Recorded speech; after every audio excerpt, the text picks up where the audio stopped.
오늘 우리에게 주신 말씀은 요한복음 1절에서 16절입니다. 그 후에 유대인의 명절이 되어 예수께서 예루살렘에 올라가시니라. 예루살렘에 있는 양문 곁에 히브리 말로 베데스다라 하는 못이 있는데 거기에 행각 5이 있고 그 안에 많은 병자, 맹인, 다리 저는 사람, 혈기 마른 사람들이 누워 물의 움직임을 기다리니 이는 천사가 가끔 못에 내려와 물을 움직이게 하는데 움직인 후에 먼저 들어가는 자는 어떤 병에 걸렸든지 낫게 되밀어라. 거기 38배 된 병자가 있더라. 예수께서 그 누운 것을 보시고 병이 벌써 오래된 줄을 아시고 이르시되 내가 낫고자 하느냐. 병자가 대답하되 주여 물이 움직일 때에 나를 못에 넣어주는 사람이 없어 내가 가는 동안에 다른 사람이 먼저 내려가나이다. 예수께서 이르시되 일어나 내 자리를 들고 걸어가라 하시니 그 사람이 곧 나아서 자리를 들고 걸어가니라.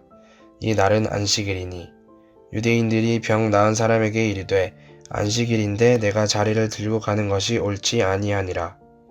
대답하되 나를 낫게 한 그가 자리를 들고 걸어가라 하더라 하니 그들이 묻되 너에게 자리를 들고 걸어가라 한 사람이 누구냐 하되 고침을 받은 사람은 그가 누구인지 알지 못하니 이는 거기 사람이 많으므로 예수께서 이미 피하셨음이라.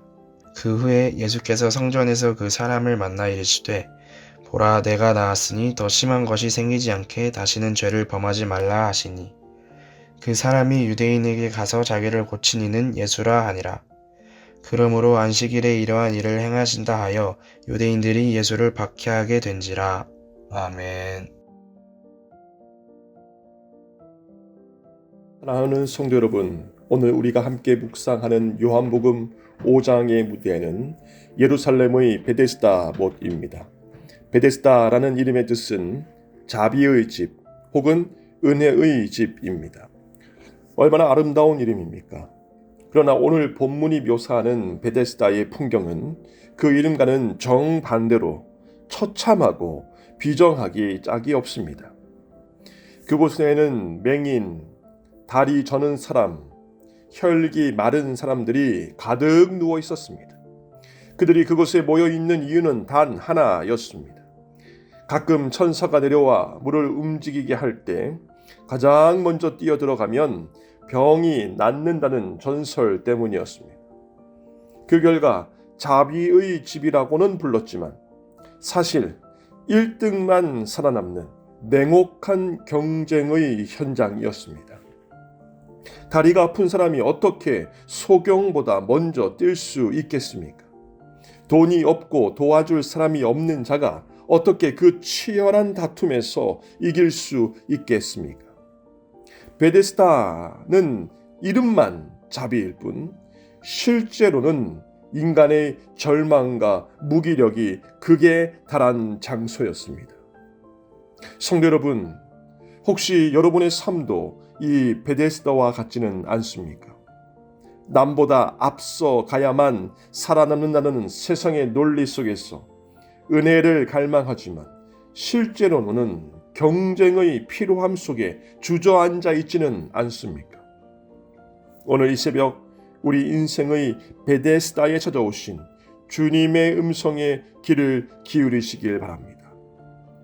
오늘 본문 5절에는 베데스다에 38년 동안 병자가 있었다고 기록합니다. 여기서 38년이라는 시간은 인간이 겪을 수 있는 고통의 한 세대를 상징합니다. 이는 마치 이스라엘 백성이 광야에서 불신앙으로 방황하던 38년의 시간처럼 다가옵니다. 아주 오랜 시간 동안 아팠던 것입니다. 때문에 이 병자는 단순히 몸이 아픈 것을 넘어 이제는 나을 수 있다는 기대조차 화석처럼 굳어버린 상태였습니다. 그리고 예수님은 그 수많은 병자 중에서 이토록 절망적이고 가장 오래되었으며 스스로는 도저히 일어날 수 없는 이 한 사람을 보시고 다가가십니다. 그는 예수님께 도와달라고 외치지도 않았습니다. 예수님이 누구인지도 몰랐습니다. 그러나 주님은 그의 고통을 아시고 먼저 찾아오셨습니다. 이것이 바로 복음입니다. 우리가 주님을 찾기 전에 주님이 우리를 먼저 보셨습니다. 우리가 죄 가운데 누워 있을 때 주님은 우리의 비참함을 아시고 우리 삶의 현장으로 찾아오셨습니다. 오늘 이 새벽도 동일합니다. 우리가 주님 앞에 나온 것 같지만 사실은 주님이 우리의 고단한 침상 곁으로 이미 찾아오셨음을 믿으시길 바랍니다. 주님의 은혜는 우리의 자격이 아니라 이처럼 주님의 주권적인 사랑에서 시작됩니다. 주님이 병자에게 묻습니다. 내가 낫고자 하느냐? 38년이나 앓은 사람에게 이 무슨 당연한 질문인가 싶을 수도 있습니다. 그러나 이 질문은 그의 깊은 내면에 잠들어 있던 회복에 대한 갈망을 일깨우는 질문입니다. 오랜 실패와 좌절은 사람을 체념하게 만들기 때문입니다. 나 같은 게 무슨, 어차피 안 될 텐데 하는 패배의식이 그를 지배하고 있었기 때문입니다. 병자의 대답을 보십시오. 주여, 물이 움직일 때에 나를 못에 넣어주는 사람이 없어. 내가 가는 동안에 다른 사람이 먼저 내려가나이다. 그는 지금 자신의 문제를 다른 사람의 탓으로, 환경의 탓으로 돌리고 있습니다. 그는 여전히 물이 동하기만을 기다리고 사람의 도움만을 바라고 있는 것입니다. 우리도 이럴 때가 많이 있습니다. 하나님, 저 사람이 나를 도와주지 않아서 힘이 듭니다. 환경이 이렇게만 바뀌면 제가 신앙생활을 잘 할 수 있을 텐데요. 그러나 주님은 오늘 우리에게 묻습니다. 내가 환경이 바뀌기를 원하느냐가 아니라 정말로 내 영혼이 나음을 입어 내 앞에서 일어나기를 원하느냐라고 말씀하십니다. 주님은 우리가 의지하던 베데스다의 물과 사람이라는 헛된 소망을 끊어내고 생명의 주권자이신 예수 그리스도 한 분만을 바라보기를 원하십니다. 예수님은 그를 물로 데려가지 않으셨습니다. 천사가 내려오기를 기다리지도 않으셨습니다. 오직 명령하십니다. 일어나 내 자리를 들고 걸어가라. 이 말씀은 로고스, 곧 창조의 말씀입니다. 38년 동안 굳어있던 뼈와 근육이 창조주의 명령 앞에 즉각적으로 순종합니다. 여기서 자리는 그가 38년 동안 누워 지내던 마비와 무기력의 장소입니다. 주님은 이제 그 자리에 눌려 있지 말고 오히려 그 자리를 너의 통제 아래 들고 가라 명령하십니다. 사랑하는 서문 가족 여러분, 주님은 오늘도 우리에게 동일하게 말씀하십니다. 여러분을 억누르고 있는 죄의 자리, 상처의 자리, 우울의 자리를 들고 일어나십시오. 우리가 주님의 말씀을 믿고 한 걸음을 내디딜 때 우리의 무능력은 주님의 능력으로 바뀌는 줄 믿으시기 바랍니다. 기적은 베데스다의 못에 뛰어들 때가 아니라 주님 말씀에 순종하여 내 자리를 들고 일어날 때였음을 기억하시기 바랍니다. 그런데 이날은 하필 안식일이었습니다. 유대인들은 병 고침의 기쁨보다 안식일에 자리를 들고 간다는 금지 규정에만 집착했습니다. 그들에게는 안식일은 아무것도 하지 않은 죽는 날이었습니다.